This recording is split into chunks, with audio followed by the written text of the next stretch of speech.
Hi everyone, welcome back to the podcast. Today we know that our month, or our topic for the month is on communication. So we're super excited. We've done our 2 other episodes talking about communication and what that looks like. And now we have a couple that we're able to introduce. We have Mr. Pastor Barry at our church, and then we have Miss Andrea, who is his wife. So we are going to dive deep. We have some questions that we're going to look into, and they're going to answer those for us. And I'm super excited to have y'all on and see y'all's input. But first, we're going to get started with a little game, and I'm going to let Haelle do that for us. We are going to talk about if we were on a deserted island. So if we got sent to a deserted island, what 3 things we would bring and why. Just a little icebreaker. Yeah. To see how our brains work. Do you want to start? Do we pick one too? Yeah. We were kind of already talking about this before we started filming, so one of the things that I would definitely bring is your glasses. My glasses. Because I would not know how to build a fire, I could not see the sticks to bring. So my one would be my glasses. I don't know about my other one. What would your one be? I know 2 of mine. Okay. I would bring chapstick. Oh, I my hate goodness. my lips chapped. If my lips are chapped, I don't even want to do anything else. They get chapped so easily. You could find some, like, sap. No, Like it's a sticky. Oh my goodness. And knowing me, I'd be allergic to it. Oh my goodness. I bring chapstick, bring a water filter, because I hate drinking that's good. unfiltered water. I'm good. so spoiled. I will not drink tap water unless it's been filtered. That's Wow. a good no. Actually. Yeah.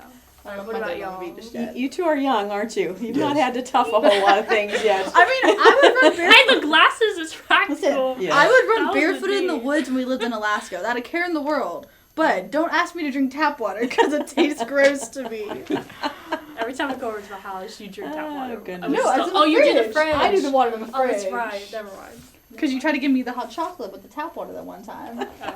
Anyway. All right, dear. You have yours memorized. What would you I don't know bring? what my 3rd one would be. I would bring a bake lighter. Okay. Hmm. I would bring a axe and the Bible. There we Oh. go. That's good. That'd be something to do. So- while you're there. Hmm. Yeah.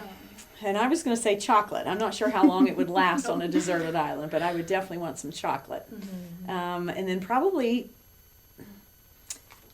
maybe a hoe or something where I could try to get some plants raised so I could Oh, survive yeah. possibly. Yeah. Yeah. And that would give me something to do too because I like plants. That's good. That's good.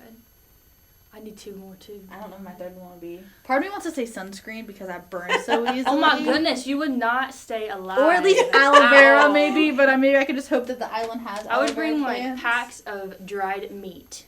Oh, that's Oh, smart. like turkey or something. Mm-hmm. Because it doesn't spoil. A big pack.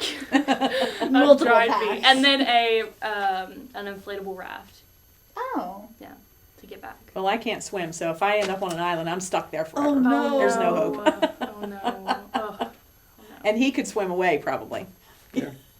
Swim all the way back to wherever was needed. That's, Is that all of ours? Did you get yours? I don't know my 3rd one. I'm just going to say sunscreen. Sunscreen. That's good. That's good. You guys didn't make it very long. No, we I would not. wouldn't. We would No, not. my parents love the TV show Survivor, Mm-hmm. and they'll talk all the time. Dad would have gone on it in a heartbeat had he been younger, and we would joke about like us going on it, and I would not survive. I just wouldn't. I'd be burned with the first 30 seconds. I'd probably bring a knife too. Yeah. You said axe, and I was like, yeah, that's That was a true. good idea. But You yeah, can do a lot of things with an axe. yeah, Yeah. that is true. That is Or true. at least a hatchet. Yeah. Or those like little army Swiss Army knives. knife. Mhm. Yes, they have everything. Yeah. They're so tiny, but, small, like- though. Yeah, that would be You're going to have funny. a hard time cutting down a tree with one Yeah, of those that would be to make funny. yourself a... Little hut. Yeah, Imagine you just over there whittling at a tree. I could do that. I could Oh do that. no. But yeah. Oh, my. Alrighty, so we're gonna go ahead and get on into the question time for y'all. So, the first question is for you, Miss Andrea. So, actually, we're gonna do how did y'all first meet? Actually, a little brief thingy of how y'all met. What about that for y'all? Go ahead. We met at church Oh, at Lake Milton Baptist Temple. She was in the youth group then, and I was invited by some friends down the street of mine. They rode a bus to church, oh, and they And told me all he about was it. too cool to ride And the I said, bus. well, I'm He not drove. riding no bus at church, but I drove there. Aw. And I got there, and they had a big youth group and a lot of girls. Aw. So And he stayed. Yeah. So I you had to stayed. pick I one. kept going back. That's How old were y'all? Were y'all in high school or? Yeah, so I'd have been driving, so I'd have been probably had cars, so I probably was 17. Oh, I was okay. 15. Yeah. Oh, that's nice. And y'all just went on your first date, or? No, we were dating each other, dating different people in the group. We kind of, Wow. Well, I wasn't allowed to date till I was Oh, 16, oh, first of oh, all. oh, Yes, okay. there were strict rules about that at my house. Yeah. But Mr. Freedom with his own car over here, he could do some other things. Oh. she did date other people Yeah. before me, so Yeah. don't. Oh. Yes. Only a couple. Yeah. Oh. None of them were tall, dark, and handsome, and Really? none of them had the kind of cars he had. Oh. That's funny. Did you start taking the bus when you realized she rode the bus, or you? No. Oh, never No, mind. no, Okay. I wasn't riding that. I wasn't riding It the wouldn't bus. have mattered if I rode the bus. He was not getting on Oh, that's funny. Alrighty, I love hearing everybody's like how they first met, even with my parents and stuff. Like I like hearing their stories and stuff. I don't know, it's cute.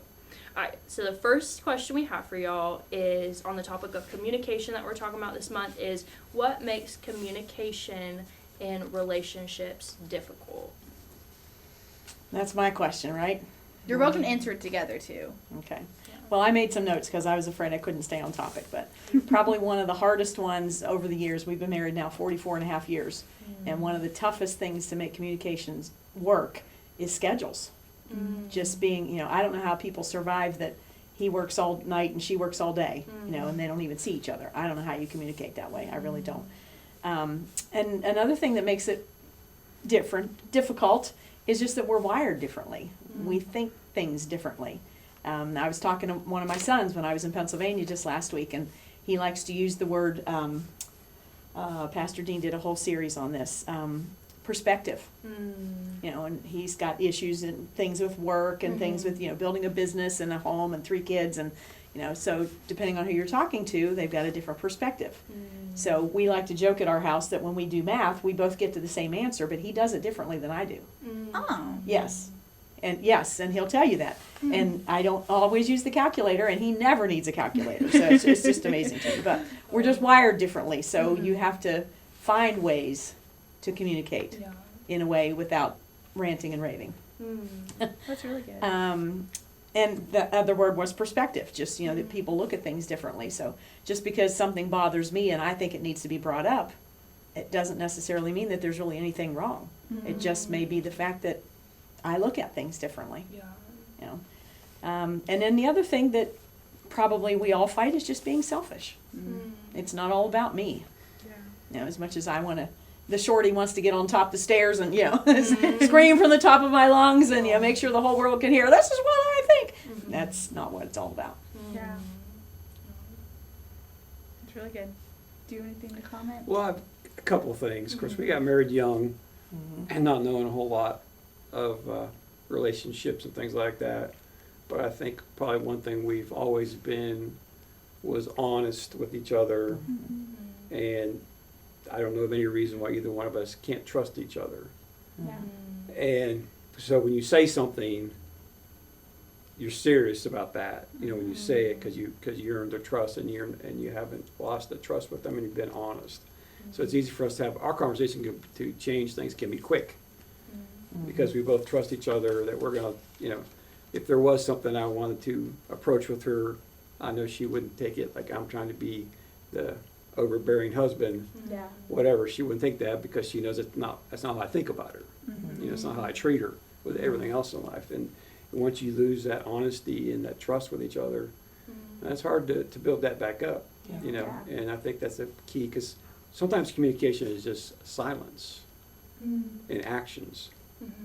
Your actions are your different. I think we get to that part later on, but different stages of life. What do you do then? How do you keep security? How do you keep that trust and honesty? Being younger, did we talk to the person, an old girlfriend or an old boyfriend longer than we should have because they still went to the same church? Those kind of things and all that, which I don't know we ever did. Did you ever do that? Yeah, but Nope. Once he was gone. but I think that's the biggest thing I've caught, and I think we were both raised that way, being honest and truthful, and with each other. I think that's communication. Like I said, it's not always about just talking. It's just about the way you live with each other and how you treat each other. That when you do have a conversation that involves big things, you believe it's sincere. Mhm. You know, it's not Yeah. just a show. Yeah. There's something behind that. Yeah, I like the statement I hear people talk about a lot in the context of like relationships. Is they say most of the time if you look at a person, you can figure out like what they're trying to communicate to you and what they're feeling without them even saying it to you. Mhm. Like if you're able to observe them, know who they are, know how they act, you can, most of the time, you'll be able to figure out what's going on because you know that person instead of them having to sit down and rant and rave about everything. And that's where like the gentleness comes in. But that's also hard because like you said, you have to build up that trust and communication. I'm sure that's hard like when you're young because as a young person you don't really, you know, it's like I want to live my life, I want to go do this, I want to go do that. It's hard to like sit down and be like, no, I'm going to work on trust when you want to work on other things in life or you want to do other things. So that's one thing that I always think about is that little statement when I hear things like that. Yeah. No. And then the next question is, how have you navigated significant life transitions such as having children, family health issues, job changes, etc.? And how have you kept trust and communication a key element of your relationship? I start this one. Mm-hmm. It's kind of pretty much the same way. Obviously, we've had a number of job situation changes in the ministry, of course, and we have 3 children who 2 of them came while we were in college, while I was in college, which was exciting. And I'd come home one night from work and she'd say, hey, I don't know how the conversation went. I don't remember either. She don't remember it all, but, and I was in my junior year of school and our first son's going to be born. It's like, oh my word. So anyhow, but I think,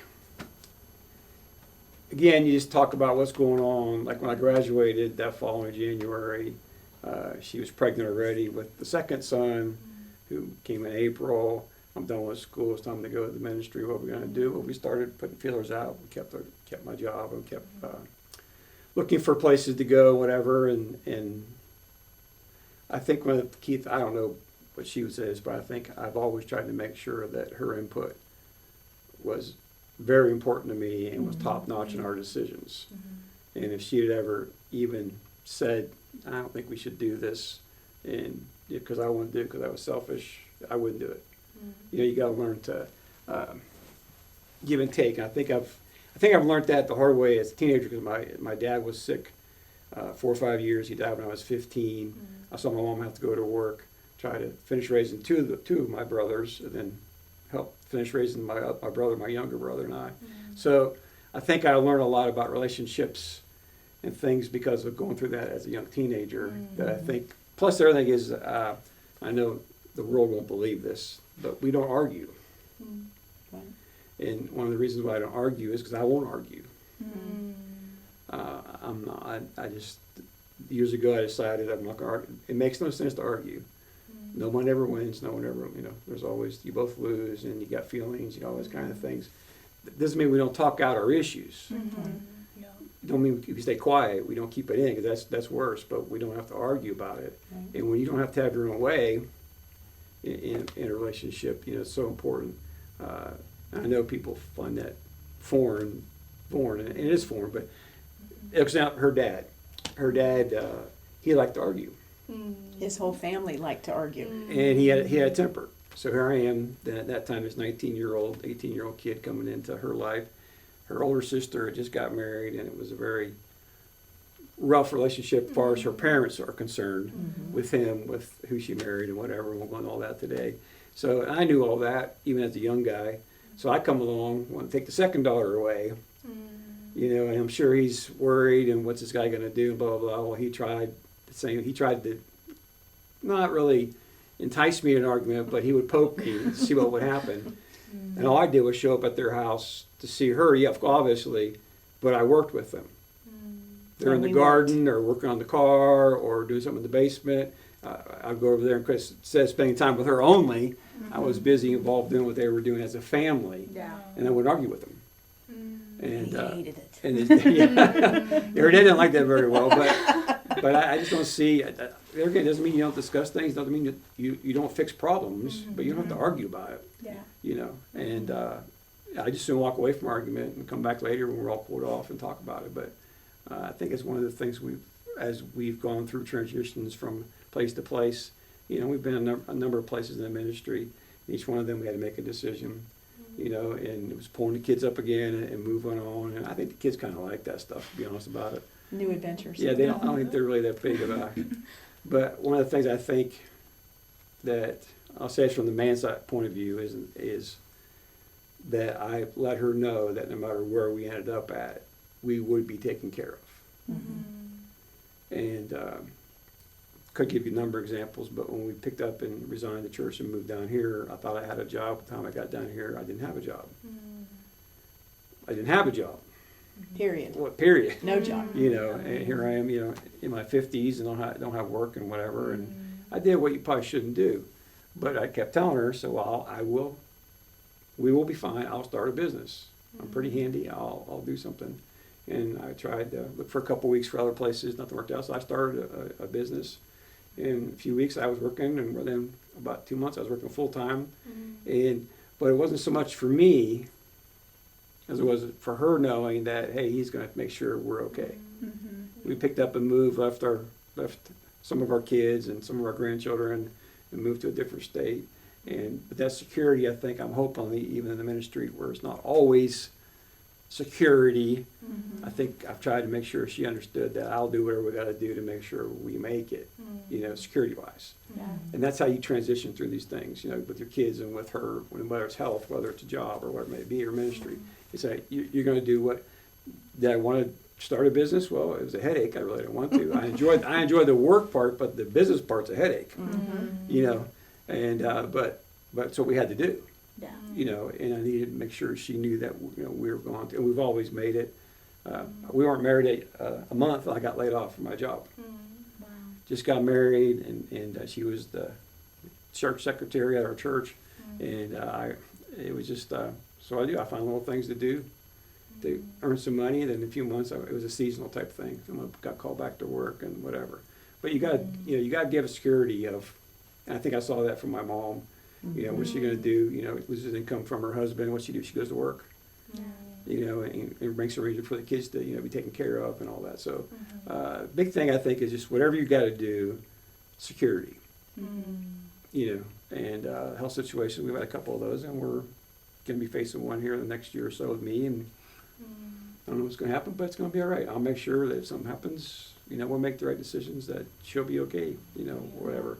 And or we'll be okay. So they're getting security. You can't just, well, this is mine. I'm going to keep it till, you know, somebody can have my house because somebody had it before I had it. You know what I mean? That's not the biggest thing. The biggest thing's her and the kids and the children and the grandkids. So you have to put your priorities in the right. Keep priorities in the right place. Answers that question. You know what's important here. So anyhow, sorry, enough blabbering. No, that's good. It's good stuff. It is. And I've been the recipient of this for 44 years. So I can just sit here and glow, Yeah. in all honesty. Yeah. You know, there's a couple other things that I think are foreign, especially in our society. And one of those is exactly what we're taught here at church is if he's following the Lord and I'm following him, I don't think the Lord's going to draw us away. Yeah. He's not going to leave us or forsake us. But we spend so much time watching society, reading Facebook, watching television, and getting examples that are absolutely ungodly and 100% opposite of what God wants from us. That's what's poured into our head. And then when the challenges of life come, that's what we've been watching. And that's how we react. Instead of pouring God's word in, being friends with people that have good marriages, good, you know, they treat people right, and learning to watch them and learn from them, and letting God's word actually begin to be alive in your own life. When he says the husband is to be the head of the home, as much as we wives don't like that, it's what works. And when we quit fighting God and his way, it's just amazing. You don't have to fight to stay together for 44 years. I don't have to claw, you know, claw and scratch, as people would say, to survive. I've worked most of our married life too. So I've not just sat at home and waited for him to take care of me and be my security blanket. One of the things that I wrote down was to remember that we are one. Again, that's a biblical concept that people just can't wrap their heads around. But when we said our vows, even though we were young, I had grown up in the Word of God. I'd grown up in church. I had learned that God's word was true, and I believed that when it was till death do us part, that's what it was. Yeah. And I believed that we became one, even though I couldn't comprehend it all as young as I was. But over the years, the more I've grown in that concept, the more it's easy to communicate with somebody who may have a different perspective. Because basically what that means is that he sees the flip side of what I see. Yeah. But we're one. So I'm not going to talk to him in a way that I wouldn't want him to talk to me. You know, and that's one reason why the non-fighting thing has been so good for me, because it's my nature. I got my dad's temper. I got that crap, you know, I keep using that scratch and claw kind of thing. That's because that's in my DNA. But having somebody who didn't fight back, opposite of me, has helped me get over that issue and get my temper calmed down and learn that you don't have to live like that to survive. And now, if he'll watch some kind of a show on television, like the what is that thing you watch sometimes in the morning where they're doing traffic tickets and people are yelling and screaming because they're getting a ticket? I'm thinking, how can he watch that? He doesn't live like that. Seriously, that's what goes through my head, because that's totally opposite of how we live and how he treats me.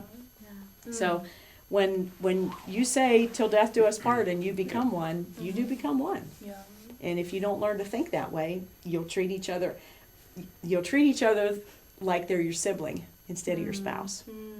Siblings bicker, they correct each other all the time, they're always in each other's face.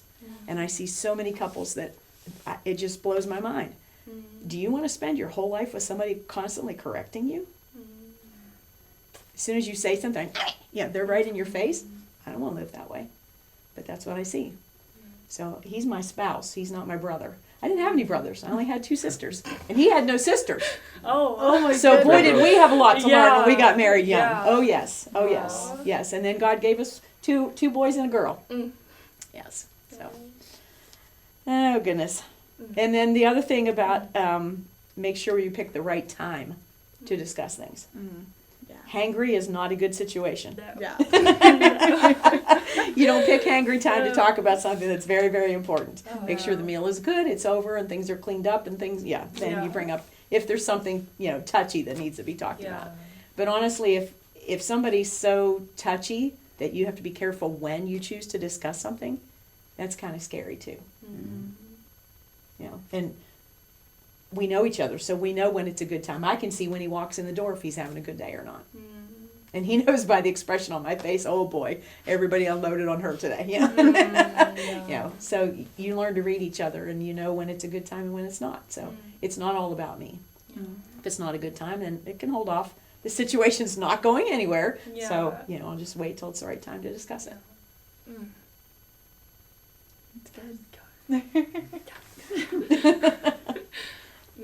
That's all my notes.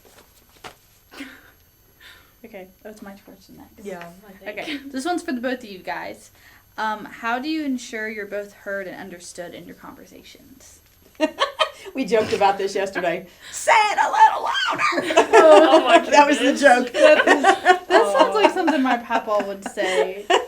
Oh my goodness. Well, my hearing's bad, and his diction's bad. So we literally go in the same room each other's in. If we have something, like if he starts a conversation and then goes to the kitchen, I pick what I'm doing and follow him to the kitchen. Because when we're finally home, that's when we get to communicate. Because we both work during the day. So if he says something, when E.F. Hutton speaks, and you girls have no idea what that means because you're so young, but there used to be a commercial about somebody who was a stockbroker. So when they speak, that's when it's time to move with your stocks. So when E.F. Hutton speaks, I listen. I need to, because I can't hear him. I got to catch what he says. Well, I think communication, of course, has changed. It's the way it is anymore. And I think sometimes couples over-communicate and drive each other crazy about that. Sometimes you can get too much into it. But now with the texting and the phone, like today, she was texting me today about tonight, actually, what we're going to do tonight. About dinner. Because you have to separate their normal time every day, and you all can't mess that up. So she's texting me, and she got, so I answered her back, and she's going. So I called her, because that's the best way to answer the question. Is okay? Let's talk about this, and instead of typing out 5 options, let's do this. So it still goes back to the conversation. I know some people are getting away from. The thing I don't like about emails and texting. when it comes to personal conversation is you don't really get the demeanor of the person you're talking to. Mm-hmm. I know you can use some emoji, but you could be lying Yeah. when you do that. You could, I know there's all kinds of things you can do to highlight things, but I think when it's really personal, you just need to make it a personal, make it a conversation, or wait till you get home or whatever. And her job, she's stressed out with time, trying to get things done and get things finished, and she has a lot of details she has to take care of. So I don't call her all day long and say, hey, what are you doing? Are you is the desk raised up or is the desk down in a normal position? She has to lift desk, she looks, I don't do that because she's got a lot going on. So you got to be careful about that. So I only try to bother her when it seems like it, but just talk and communicate and you have to be careful that you don't insinuate something even though you don't mean it. And I think sometimes in texting and emails, you can kind of insinuate an attitude about something and you don't really mean that, and you inadvertently, raise some doubt or whatever. You got to be careful. So I try to make sure we have that. Of course, my problem is if I go up to go to the kitchen to go get something, then I talk once I get out there. like my brain kicks into me. Because he was watching TV. And I would walk out there, say, hey, and I start talking. So next thing I turn around, there she is. I think, okay, you shouldn't have done that. Okay, wait till you got back in there. But I think you just have to keep that communication open, and yes, men and women are different. Women can go on and on about things, and a man sometimes. Of course, there are also men that can do that, so I got to be careful about that when I say that. But I'm not that way. I'm not one that go on and on about something. She's not really either. But you have to be careful, and even in the ministry, we have that here. We have some folks here that we love and care for that it seems like they can just, go on and on, and you're like, like you guys right now are doing us. And, Oh my goodness, no. and but you have to be careful with people because they just want to be heard. Yeah.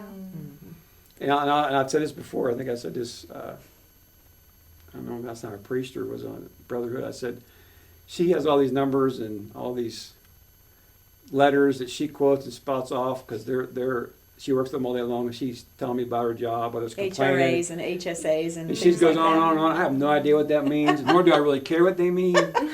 But I still need to make sure I'm interested in what she's talking about because that's been her job for the day, and she needs to get it off to somebody besides a coworker or something like that at work. So you got to be careful to listen.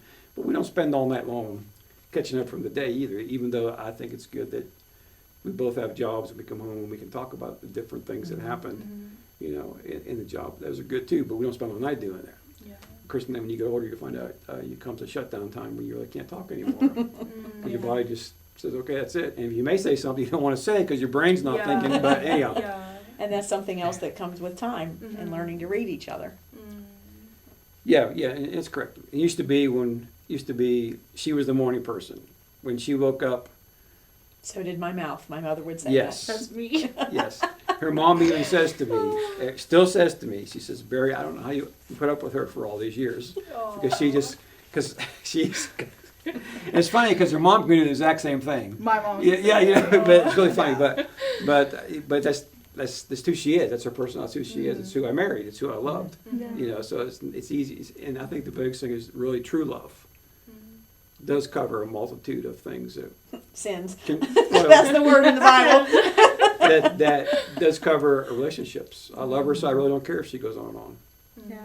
Yeah. She has to get this out. She has to get this. If I don't get it, if I don't listen to her, she may turn to something else to try to get it out or whatever, and then blow up, and then we make big mistakes. And we don't want to do that things.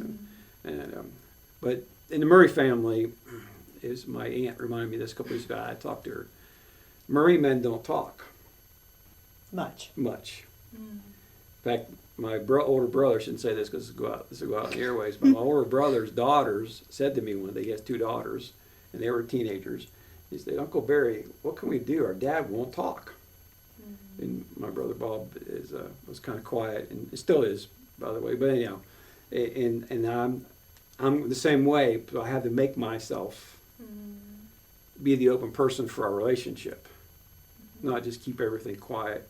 I have to tell her things that I probably wouldn't tell anybody really, but I need to because she needs to know that I'm, again, back to the trust and being honest about what's going on. But I just soon keep it to myself, and I could keep it to myself. But you got to learn to I think that communication, sharing things, and I'll say this in relationship, you got to be willing to tell each other you're sorry. Mhm. I mean, really sorry. Not sorry you got caught, Yeah. but sorry enough that you'll change what you did. Mm-hmm. You know, that's what true repentance is. You change what you did and you do something different. Doesn't mean you don't make a mistake down the road. And I think as long as you know, are willing, or as parents, could we tell our kids, you know, we're sorry, we probably shouldn't have kept that against you or punished you this way or whatever. And it's very hard for us to say because we don't like to say that in a really meaningful way. And if your attitude's that way, I think it goes a long way in a relationship. You know, I will own up to my mistakes because Lord knows I'm not perfect. And I think we just, that's kind of something kind of quiet between us because we both know that of each other. And you know, if you did something wrong, hey, did I go too far with this, whatever? No. You know, you need to be willing to do that in relationships. You know, it heals it a lot faster Yeah. than it makes it worse. Yeah. You know, you can heal the wound up. Some wounds can't be healed, but all wounds could be healed if treated right. You know, Yeah. instead of going back and we like to open them back up when we get Just mad. keep digging that same thing again and again. Yeah. So anyway, I'm sorry, enough preaching again. No, you're good. It's good. I feel like I hear a lot of, whether it's to do with friendships or in marriage or just dating relationships, hear a lot of people say, like, oh, I just want to change this thing about them, or I want to change the way they talk to me, or I want to change the way they, like, see their body or take care of their body, or I would just want to change this. And it's like, especially as women, I feel like we see something that needs to be changed in someone, and we want to, like, motivate them and help them. Mhm. But then I'm sure, I mean, I'm not married, but I'm sure when it comes into a marriage relationships, when you see, like, oh, I don't like the way this person says this or acts like this or has an attitude like this, it's so easy to, like, pick out those types of things, when in reality it's like we're not stepping back and saying, okay, well, we want them to be honest, but I'm not being honest with them. Right. Like you Yes. said, speaking to them the way you want them to be speaking back to you. Yeah. Like, that's that's biblical. I feel like even people who aren't saved, they want that too. Like, Right. The golden rule. yeah, like I wrote down how so many women, and it's not even just Christian women, but like so many women like long for security, and they're like so hungry for it, and they think, oh, like, I'm gonna make my own security, or I'm gonna go and have the job and support my family and like be over my husband because I know what I can do. I can't Right. trust him to support me or be the security for me.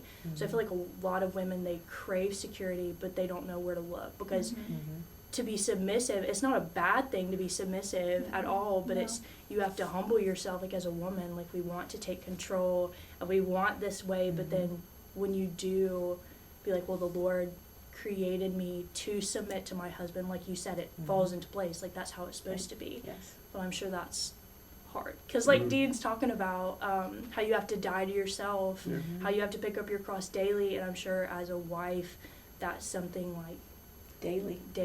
Yeah. Yeah. Yeah.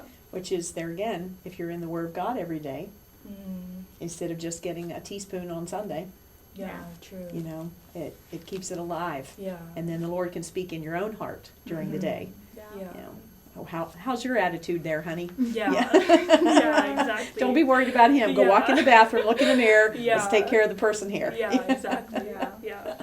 So going along with that, just communication in general, how do we or y'all prioritize face-to-face communication in your relationship while surrounded by a technology-driven society? Because I know you said about texting and email, how it can be insinuating something else. It's like, no, I didn't mean that. So for y'all, how do y'all prioritize face-to-face?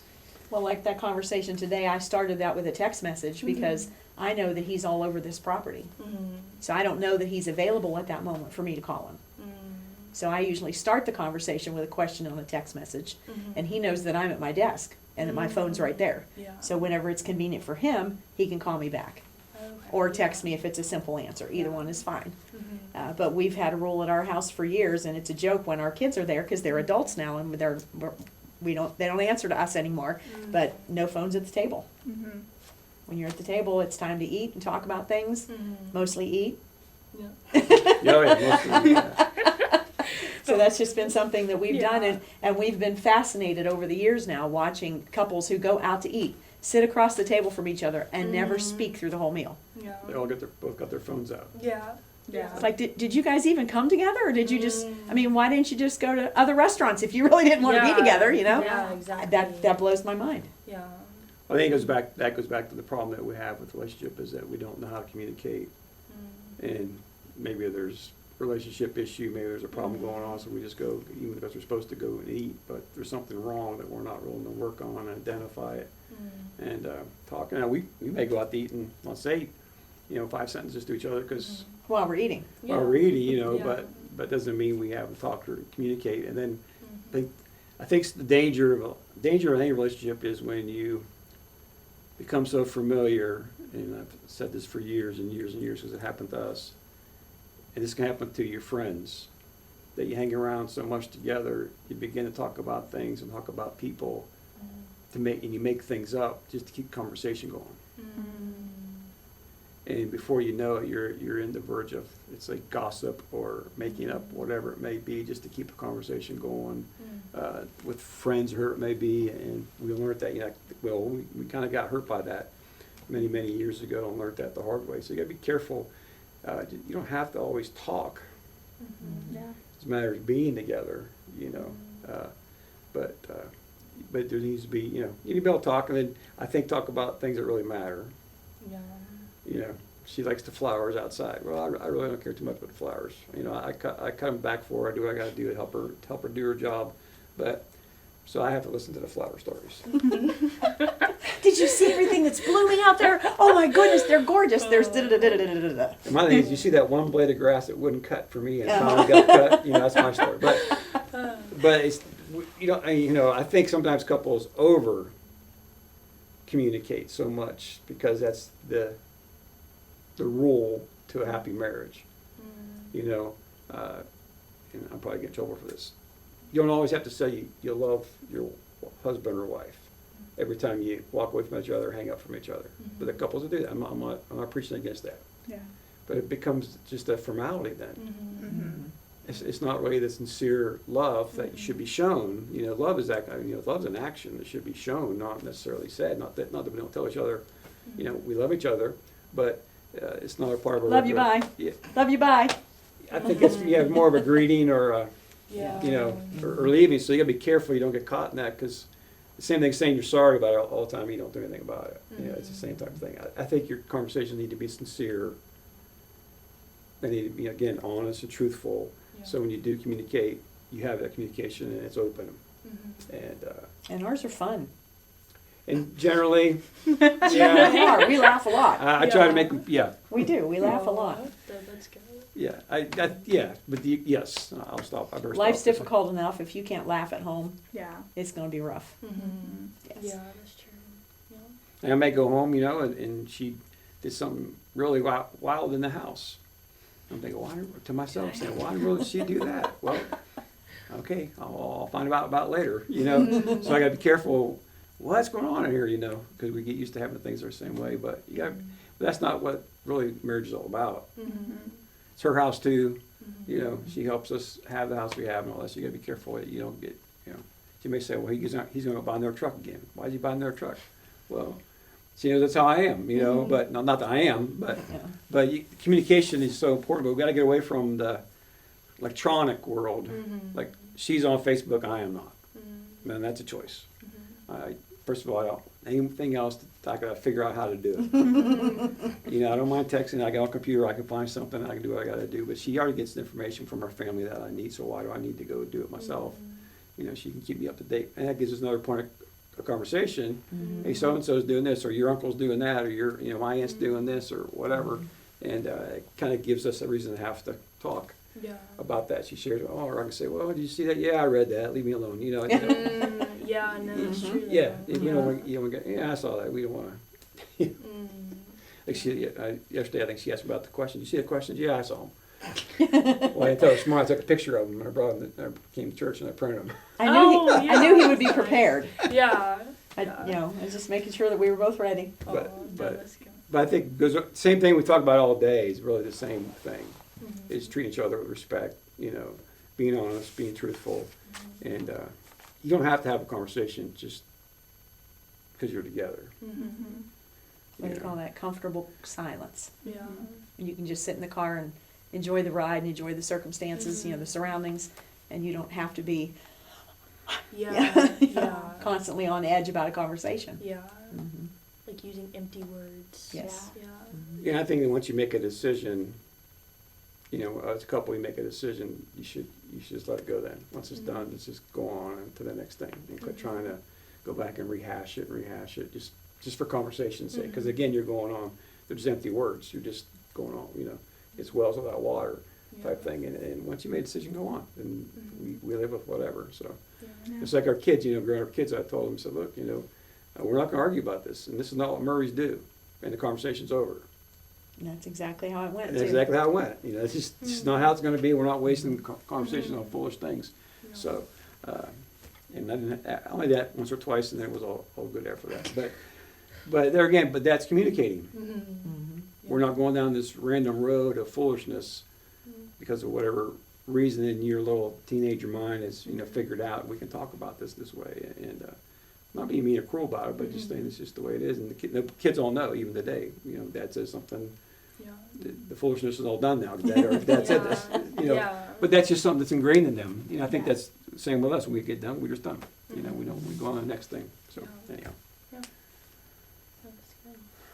I would add one more thing before we. It's not in the thingy, sorry, but it's an easy one.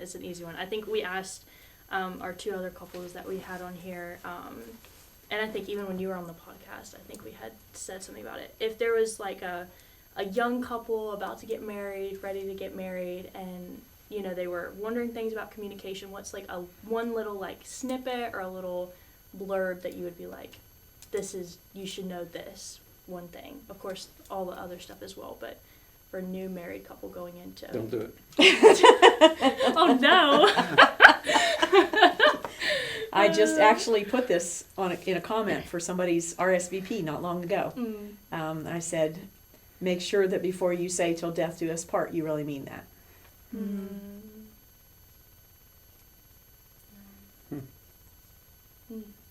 That's good. I would say, we haven't really talked about this a lot, but I would say that if you both walk with God, you'll have a great marriage. Yeah. We are naive as anybody when we got married. My 20th birthday, she turned 18 the month before. It was on my 20th birthday I got married. And we didn't know nothing about marriage or relationships. All the books and stuff that are available now, we didn't have any of that stuff in our background, not whatsoever. We were just, not dumb, but we were young. And I think the thing that we've kept always in the forefront of our marriage has been the Lord. Busy in the church.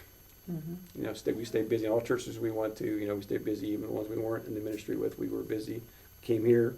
We came here, almost 8 years ago now. We came here, and we just jumped in and got busy.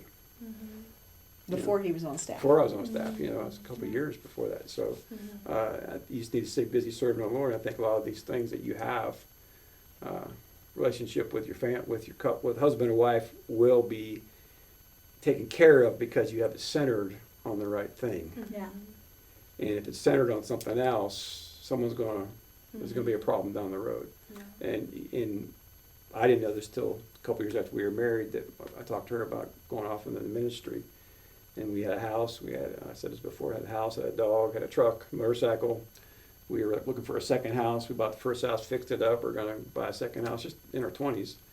And I felt God calling me in the ministry, to go again, which I had to call early in my life. And so I went to talk to her about it. And she said that she had prayed as a teenager that God would send her the right husband, that someone wanted to serve the Lord.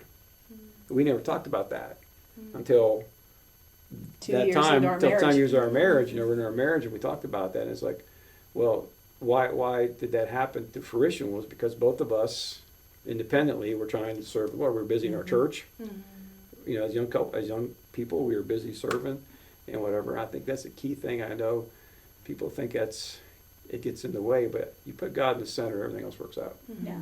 Yeah, absolutely. Now you got to learn to say no. Now there's only so much you can do. Yes. But at the same time, you got to keep God in the center. Everything works out. Mhm. It really does. Yeah. Because you'll get what you need to know to make those decisions and go on. And don't play. Don't make. It's not a plaything. Mhm. It's serious. It's it's a lifetime. Yeah. So Yeah. sorry. No, you guys. You get me Really preaching. good. Alrighty. Anything else to add? I don't think so. Anything? I know I say it at the end of every episode, but it's always encouraging to talk to couples. I know in the past we've got to interview a lot of women in the church. I've seen couples as well. Like when you go into the church and you're walking and seeing all these people in the church, when you have been like, oh, I'm really struggling with this, and you're able to see people that you've had conversations with, it's really encouraging to be like, well, they have been through this, they've got through this, they're walking through this. Like, you know that you have a support system, which is what the church is supposed to be, Yeah. growing together, a body of Christ. So it is encouraging getting to know people's stories, because it's hard, like answering questions and getting deep into relationships or sharing things. But at the end of the day, I think that's what we're supposed to do, like to disciple each other. And so for us, I mean, we're not married yet, Yeah. so it's encouraging to be like, when that day does come, we have people and wisdom that y'all have poured into our generation. So Yeah. it is appreciated a lot. So thank you. You're welcome. Right. Thanks for asking us. You're welcome. That's it. Yep. Okay, well, thank you guys again for coming. I know it's been a blessing to me. I'm pretty sure it's been Yeah. to you as well, but we're just grateful that you came and shared with us. Enjoy it. And thank you to everyone who has come in and listened with us today. Be sure to stay tuned for next week's episode as we'll recap our communication series, and we'll see you next time. All right. Bye. I feel like I do